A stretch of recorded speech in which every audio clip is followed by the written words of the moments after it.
Brace yourself. Could have passed up any time now. Collect yourself. Things will never be the same in this sad, sad world.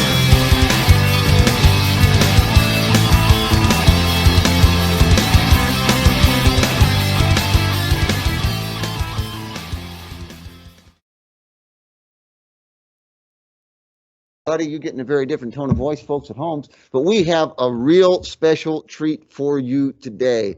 Miss Arianna is here to lead a symposium. In these student-led symposiums, this is her inner genius project, and the way this works is she has chosen the topic, she has done the independent research, and she will lead the conversation. There will be an opportunity both for people in the room and for people at home to share their comments, their own opinions, or to ask questions of Arianna. People in the room, Arianna's asked to hold all questions or comments to the end, so we will respect that. People at home, you can type questions or comments as she's going, but just understand we won't address them until she has finished.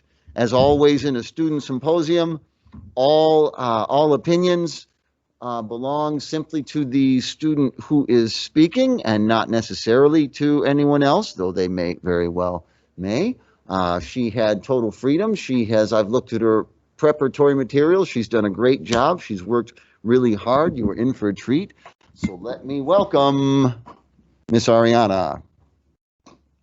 By the way, not only gracing us with a symposium, but making her first in-person appearance in our class all year. Arianna, I'm going to get you some water, okay? So you can just have a seat at my seat, and you can just make small talk till I get back with your water. Or, that's not yours, is it? I'll be right back with your water. Hi, if you guys don't know me, I'm Arianna. I've been an online student this whole year. This was my first time here, so I'm sorry if I don't look like my voice. Just a little discretion. This is going to voice some sensitive topics. So if you're not comfortable with that, you're free to leave because I don't want you guys to say something so uncomfortable. So yeah.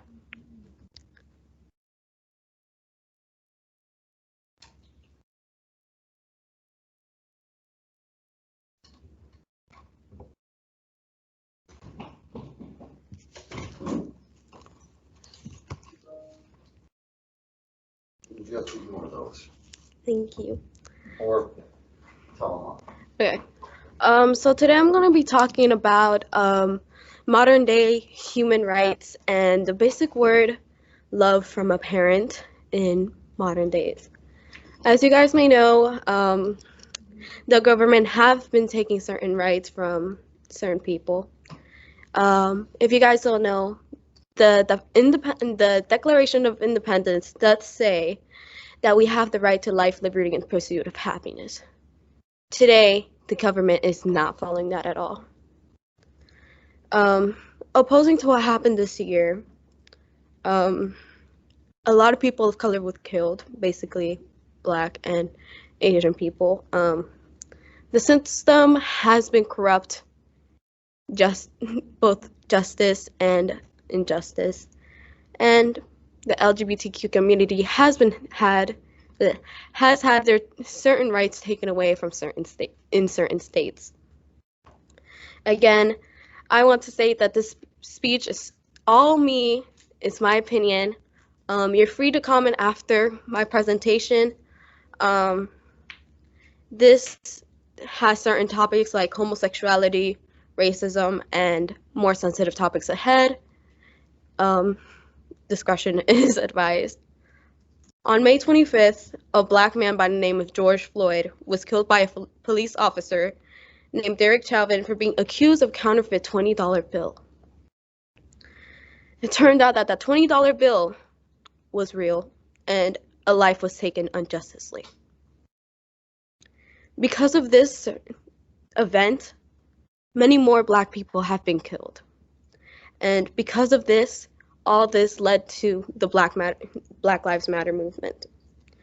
and many peaceful protesters have been killed for standing up for Black people rights. Because of all these stereotypes that Black people have, many people have experienced things as racism, discrimination, all because of the color of their skin.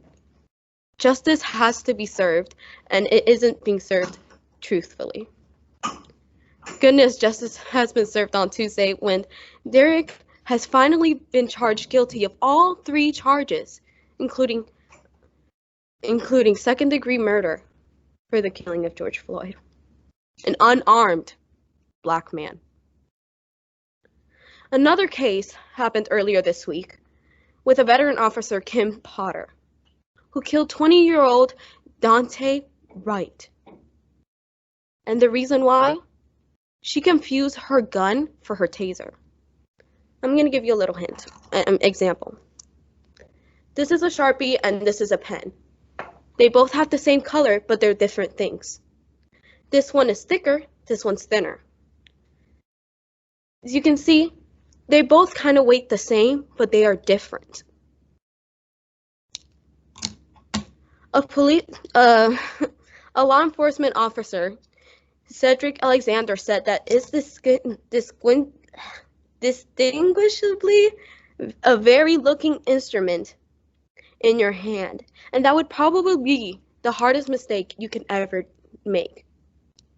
And there also is a high chance that she will be found not guilty and make these mistakes over and over and over again, just like different officers have had done in the past 6 years. Some cops take advantage of the fact that they're in the law to corrupt society, thinking that killing people of color in cold blood is okay. And at the end of the day, they're human just like me and you. They're humans because they have feelings and emotions. Secondly, I like to talk about this law that has been passed down in Alabama that bans transgender teenagers from getting treatments like puberty blockers, transition surgeries, and even taking their rights to ask for help from a suicidal hotline. The bottom line is that we have a responsibility to protect Alabama's children. Minors are not mentally capable of making a decision of this caliber.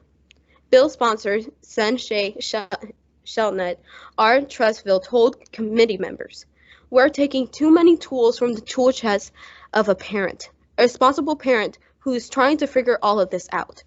I feel that we can add to that teenage suicide rate. Unfortunately, if we take away too many of these toolkits for parents to use to keep their kids moving forward," a person named Levon said. This law is transphobic in so many levels. People, as well as teenagers like you and me, deserve to express themselves. If they don't feel the way they're supposed to feel as a male or a female, they have the right to express themselves by being the opposite gender. Instead of increasing suicidal rates, focus on being there for your children. Because when the day comes when you need them the most, they won't be there because of the terrible past that you made them grow up with. Their parents, who go as far as disciplinary and corrective rape to teach their child that it is not okay to be part of the LGBTQ community or being a homosexual, is wrong. There are children who go through abuse every day for expressing themselves. There are children who get kicked out by their own parents or even disowned because they're disgusted of what they are. And when they finally speak out, they go into the system and go through worse. At the end, they think suicide can finally stop all this trauma in their life because they feel like they can't be understood or feel cared for. Which means we can't choose our sexuality or let alone magically feel the way you want us to feel. Next, I'd like to talk about something that has been in my mind lately and hasn't been talked about. It's a topic is very sensitive and is a huge fear of mine and also every single girl in the world, and it's rape. But first, let's define rape, because many people have wrong interpretations of rape. Rape is the unlawful sexual intercourse of any other sexual penetration of the vagina, anus, mouth, or other person, with or without force, by a sexual organ or other body part, foreign object, without the victim's consent. I'm going to talk about how the justice system failed not only people here, but people all over the world. In South Korea, a little girl of 8 years old, by the alias of Na Young, was raped by a man by the alias of Shu Dun-sun, who was drunk and was known for violent behavior in and out of influence. The case began in 2008 when she met the suspect walking to school. The suspect was 57 years old, and I'm going to give another disclaimer that the details are very gory. Shu took Na Young to a nearby church bathroom. Shu took off his pants and forced himself into her mouth. When Na Young refused him, he bit her face and he hit her face several times with his fist, and when she cried, he bit her cheek and strangled her until she passed out. When the police found her, her cheek was with a bite mark. It was so bad that the skin on her cheek was falling out. When she was unconscious, he ripped off all of her clothes and raped her not only in her private areas, but in her ears. And when he tried to remove all that evidence, he used a toilet pump to take out all of the DNA in her, making her organs severely damaged. They were so damaged, they were spilling out of her own body. He sat her up in a sitting up position, raped her again, and tried to drown her, leaving her in cold water, getting rid of all the DNA like semen and DNA. While she was unconscious, this lasted about 30 minutes.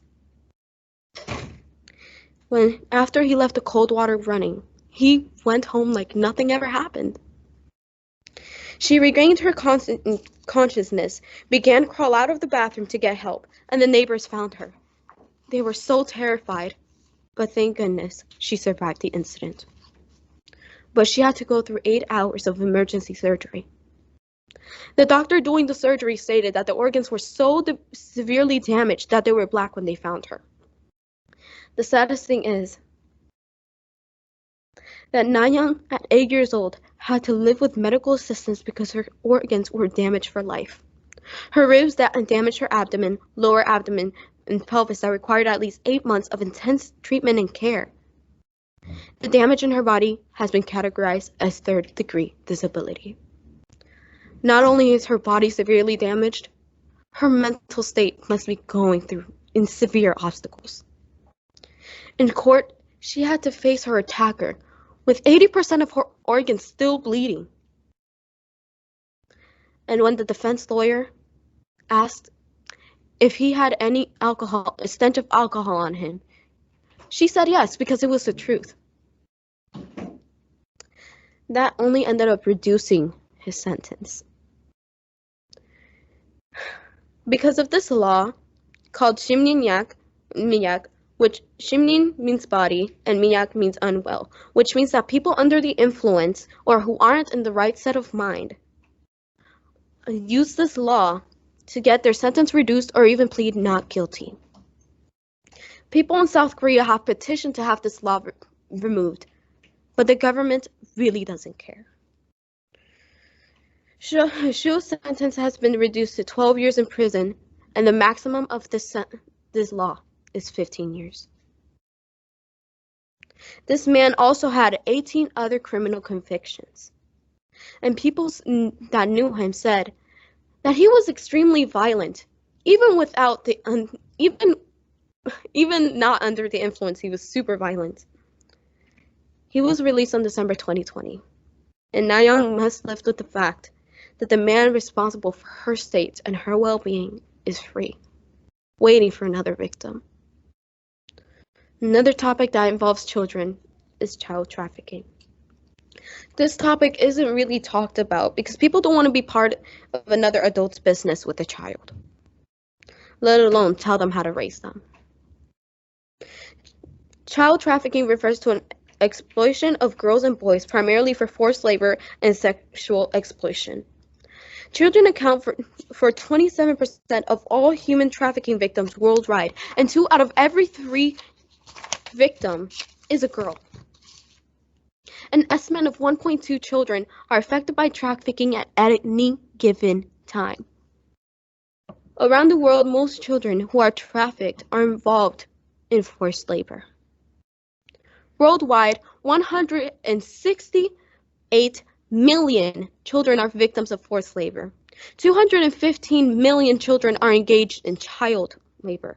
115 million of those children are involved in hazardous work. In the U.S., 60% of child sex trafficking victims have a history with the child welfare system. If you guys don't know what that is, that's foster care. Foster children are vulnerable for being victimized by child traffickers. Children are traumatized every day because of people who only care about money. A system created to protect children, to give children homes, is failing our children. Instead of making them feel loved, they make them work for someone else's desires. Disgusting people all over the world are taking advantage of children because they don't know anything about the sins of mankind, because they're innocent. You want to fight for our rights? Well, fight to save our children as well. Children are our future, and the way our future is handled is showing that our future will be doomed. Lastly, I like to talk about how stereotypical society is nowadays. I interviewed someone that I know who will remain anonymous, and this is what he had to say. John Doe has confessed that he has been harassed by some of his friends, who happen to be girls, but he really didn't mind it because he was trying to get girls' attention. But that all changed for good when he was nearly sexually harassed by a gay classmate. He really didn't care about the girls, but when the classmate was being inappropriate with him, he told the teacher, and all the teachers had to say was suck it up. Reason why? He was a guy. Men can't get raped. Men can't get harassed, according to stereotypes. This is truly unfair because a woman can lie, saying that she is a victim of sexual harassment and rape. But then when a guy has finally comes with the courage to speak up, they're ridiculed because they were too weak to defend themselves. Even they're made fun of for being weak. And some male rapes always happen when they are younger. There's a story that I heard from Reddit, sub-user Anonymous. He was an agent in the Child Protective Services. And he had a case where a little boy was raped by his father from when he was 5 years old until he turned 16. When he was older, he avoided getting raped by literally manuring. When he finally had the courage to call the cops, he immediately went to Child Protective Services. He got into therapy, and from there, he had to wear diapers due to manuring himself as a way of coping from getting scared. He kept all this trauma hidden to himself because he was too scared to call the cops or too scared to speak for himself. To all the boys online in the classroom, have you guys ever had the courage to speak up? Have you guys ever even told your parents and they couldn't believe you? The system that was created to protect you, to defend the innocent, is corrupt for that. And I'm so sorry. Now I can take all the questions in the world.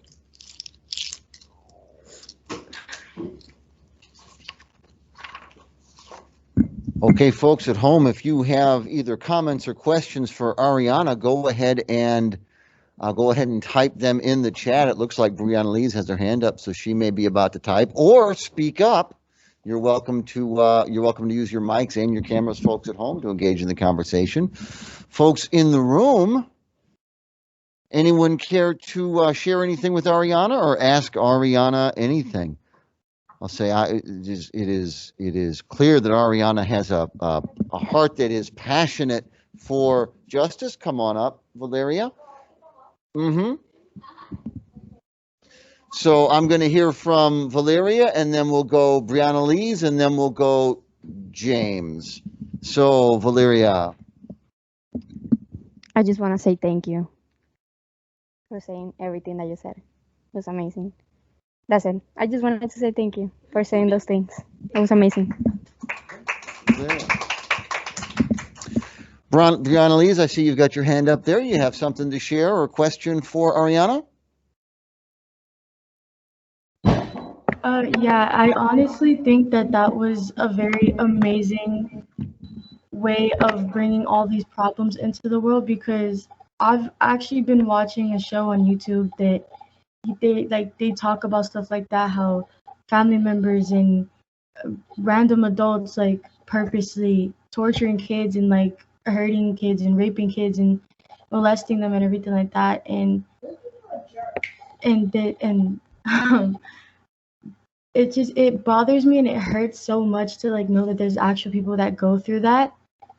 And what's funny is that I've actually had like a nightmare of my own grandfather raping me, and I've been scared to like be around him ever since.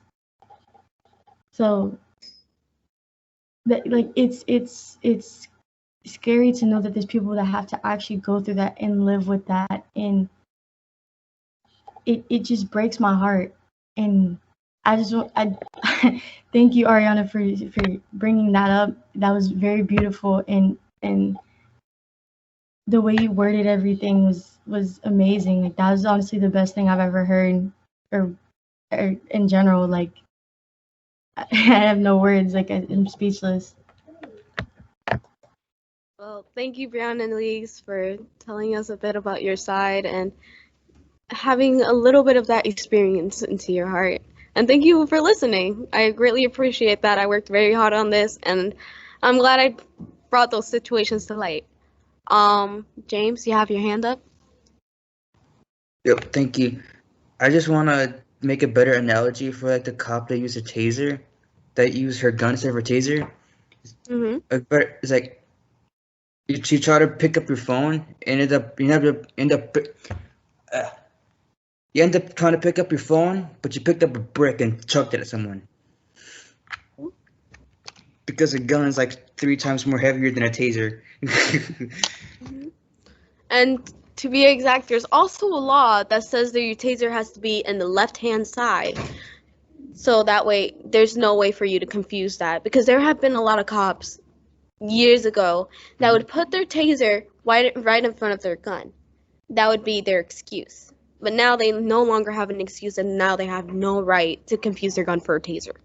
Yeah, that's pretty much standard for like separate police departments. Because I can tell that can be bad. Okay, so, yeah.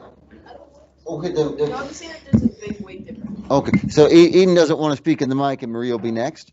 Eden doesn't want to speak in the mic, but she was sharing some stats on the actual weight difference between a gun and a taser. Arianna, you can just pass the microphone to Maria and take it back from her when she is. I'm sorry. It's okay. I was just gonna ask you, how do you plan on reforming the foster care system? Because like, yeah, it is a problem since it's not really looked at. And how do you plan on like, or what laws or like rules do you plan on putting into the foster care system so children don't get tortured and like molested? Well, first, obviously, in my opinion, first and foremost, background check. Something that needs to be done immediately.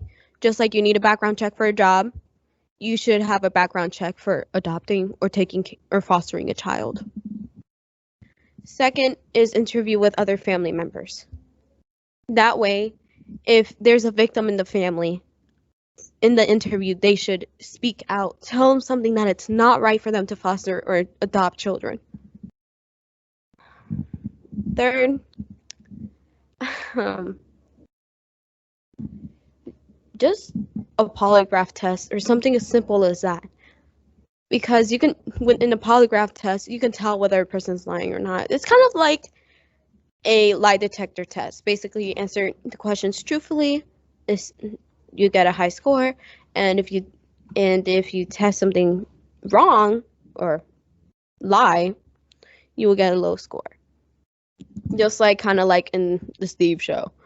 There have been cases solved there that have been talking about molestation and rape among families and things like that. Overall, I just want to do something to at least stop the system from taking advantage of children's innocence. Not only change outside from other families, but also change the inside of, or like, how do I say this? Because something always happens in the inside. You never really know what's inside the curtains. So before, you also check the employees every now and then. Check if they're okay. Interview the children one-on-one. That way they can say something if they need to say something. So yeah, that's my answer for Maria. Anybody else got questions? Oh, Brianna, at least you still have your hand up. Thank you for reminding me. I kind of forgot to put it down. No problem. Anybody else have questions? Online, people here? Or any comments? Anything that's relevant? Nothing? No, I want to add one thing. Okay, Or go ahead. maybe a psych test for the foster parent, like how they do in the military, to see if they're fit to lead. That question is kind of confusing right now. Okay. As like a question, is like an addition, because like in the military, like if like a leader or someone gets like an anonymous complaint about like them not being mentally fit or acting sus, they can issue a psych test or like bring a psychiatrist out to see if they're fit mentally, or they can help or discharge them. To be honest, that's actually very smart. That's actually a really good idea. Nazar says, "What will you do when background checks?" Sorry, Mr. No. You are a natural. I was about to lean in unnecessarily and say, before you answer Nazar's question, read it out, but you were on top of it. You got me Sorry. beat. I don't even have to come to work anymore. Ariana's teacher now. Thank you. Ariana's teacher, I'm a student. But Nazar says, "What will you do when background checks don't work?" What will you do when background checks don't work? And again, polygraph tests have been shown to not always be reliable at all. So is there any other method? Just interviews with family members and things like that. Because you never really know what's going on till somebody spills the beans, basically. I just, it's already a nightmare enough to hear what people go through. And imagine what type of terrifying experience people who have gone through that feel. So if there's any way to reform it, I'll do everything in my power to do so, if I could. But unfortunately, I'm a teenager. So, any other questions? That means that you have more time left in your life to accomplish things than I do. Okay, maybe do that. Okay, Maria is gonna add more to that question. So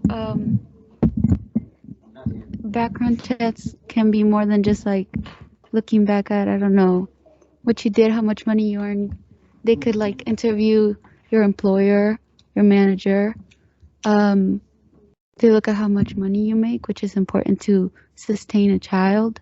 And they also sometimes leave you with the child for like a couple of days to see how the child reacts to you. And if the child just doesn't like you or they don't feel comfortable, they have the opportunity to tell the social workers that they don't want to be in that home and they want to be relocated.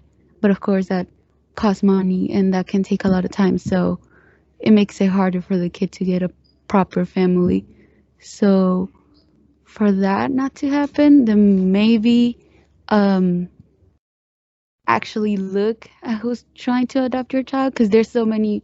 There's this one case of a kid, and his family was supposed to be perfect, but they just put up a front to get the child. So maybe actually test and look at their uh, banking history and stuff and their work, and if they have children, interview the children one by one, and not really use a polygraph, but really try to guide yourself by body language and have like a psychiatrist or a therapist next to you, because they can give you like a verdict on how they feel about how that person is acting and if it's safe to leave a child with them. So that's how you could probably make them safer, but it's not gonna be accurate most of the time, because there's some people who are real criminal minded, and they just know how to put up a front to get what they want. So if you try to be extra careful, then maybe you can save some kids' life and their future and make it brighter for them. To add on Maria's comment, there was this one case that I heard. It was, I'm not sure the name or anything, but they were Jewish. There was a Jewish husband, spouse. There were Jewish spouses, and they had in total of 17 children.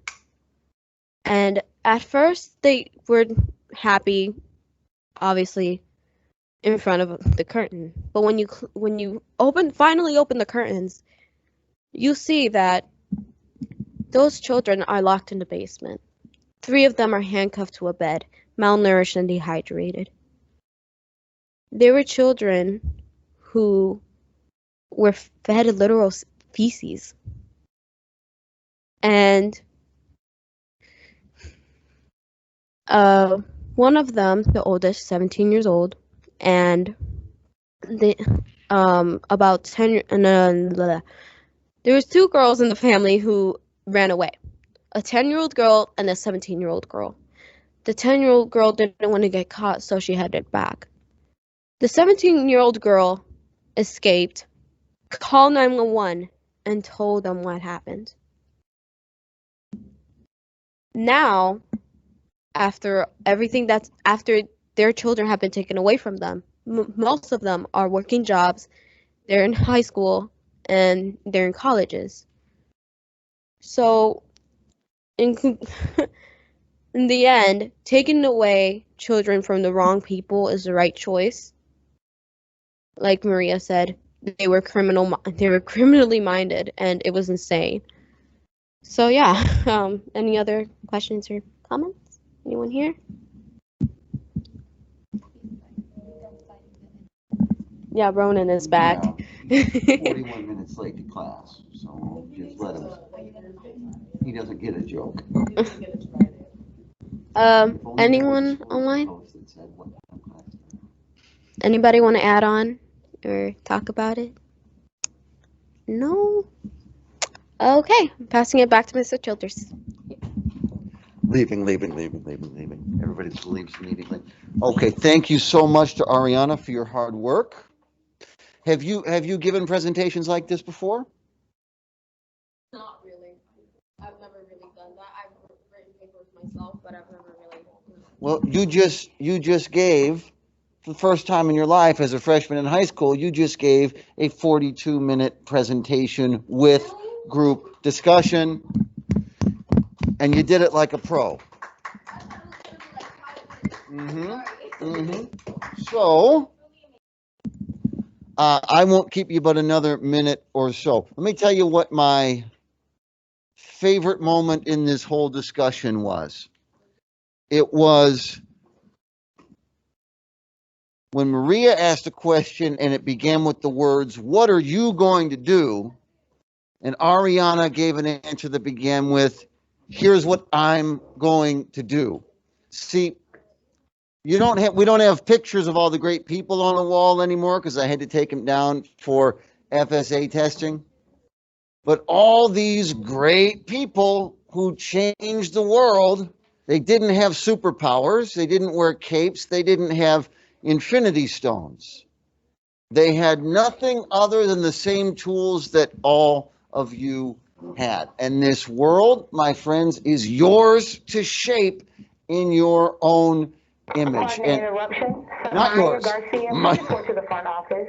Samaya Garcia, please report to the front office. So that's what, even in a presentation where we heard a lot of things that were not very pleasant to hear, right? A lot of darkness in that presentation. But nevertheless, it was a presentation of hope, because it was one young person standing up and saying, I will take leadership. And I can't wait to see how that plays out in this world when you're the leader. Okay, ladies and gentlemen, thanks for your time today. You are free to log off Microsoft Teams at this time. Brianna, please don't go yet, because I vaguely remember you saying you had a question.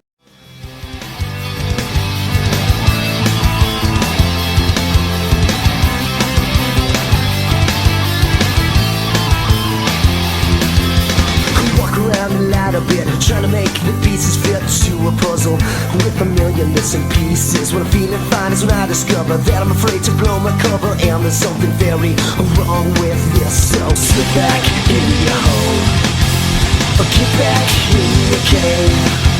If I'm going down, I'm taking someone